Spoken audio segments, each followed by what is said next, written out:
بسم اللہ الرحمن الرحیم۔ شہد کی مکھی کا گھر اور چھتوں کا ڈسپلن اور نظام عمل اتنا منظم اور باقاعدہ ہے گویا کہ ایک ترقی یافتہ ملک کا نظام سلطنت ہے جو پورے نظام و انتظام کے ساتھ مملکت چلا رہا ہے، جس میں کوئی خلل اور فساد رونما نہیں ہوتا۔ ہزاروں بلکہ لاکھوں کی تعداد میں یہ مکھیاں اس طرح رہتی ہیں۔ ان کا ایک بادشاہ ہوتا ہے جو جسم اور قد میں تمام مکھیوں سے بڑا ہوتا ہے۔ تمام مکھیاں اسی کی قیادت میں سفر اور قیام کرتی ہیں۔ اس کا بادشاہ کو یعصوب کہتے ہیں۔ ان کا بادشاہ ان مکھیوں کے لیے تقسیم کار کرتا ہے اور سب کو اپنی اپنی ڈیوٹیوں پر لگا کر کام کرتا ہے۔ چنانچہ کچھ مکھیاں مکان بناتی ہیں جو سوراخوں کی شکل میں ہوتا ہے۔ یہ مکھیاں ان سوراخوں کو اتنی خوبصورت اور یکسانیت کے ساتھ 6 گوشوں والا شکل بناتی ہیں گویا کسی ماہر انجینئر نے پرکار کی مدد سے ان سوراخوں کو بنایا ہے۔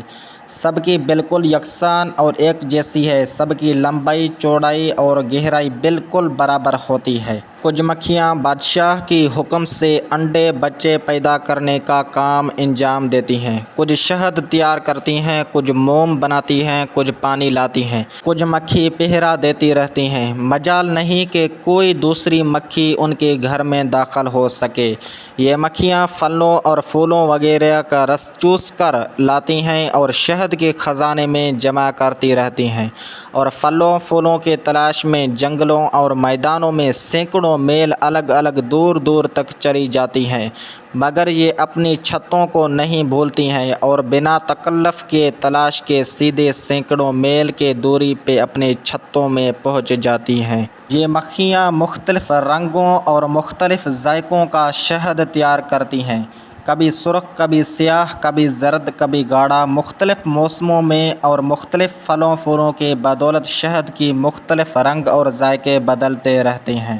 یہ اپنے چھتے کبھی درختوں میں، کبھی پہاڑوں میں، کبھی گھروں میں، کبھی دیواروں میں بنایا کرتی ہیں، اور ہر جگہ یکساں ڈسپلن اور نظام کے ساتھ ان کا کارخانہ چلتا رہتا ہے۔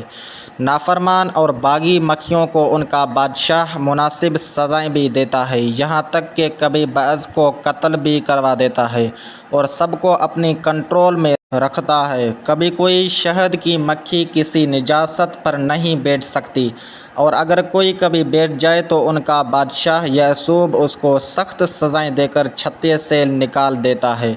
قرآن مجید نے اس شہد کی مکھیوں کے مسائل کا خطبہ پڑھتے ہوئے ارشاد فرمایا کہ اور تمہارے رب نے شہد کی مکھی کو الہام کیا کہ پہاڑوں میں گھر بنا اور درختوں میں، چھتوں میں ہر قسم کے پھل میں سے کھا اور اپنے رب کے راہ چل کے تیرے لیے نرم و آسان ہے۔ اس کے پیٹ سے ایک پینے کی چیز رنگ برنگی نکلتی ہے جس میں لوگوں کی تندرستی ہے، بے شک اس میں نشانی ہے دھیان کرنے والوں کو۔ اللہ تعالیٰ نے شہد کو تمام بیماریوں کے لیے شفا فرمایا ہے، چنانچہ بعض امراض میں تنہا شہد سے شفا حاصل ہوتی ہے اور بعض امراض میں شہد کے ساتھ دوسری دواؤں کو ملا کر بیماریوں کا علاج کرتے ہیں، جیسا کہ معجونون اور جوارشون اور طرح طرح کے شربتوں کے ذریعے تمام بیماریوں کا علاج کیا جاتا ہے۔ ہر مسلمان کو یہ ایمان رکھنا چاہیے کہ شہد میں شفا ہے۔ ابھی تک میرے اس یوٹیوب چینل کو سبسکرائب نہیں کیا تو سبسکرائب کر لیں۔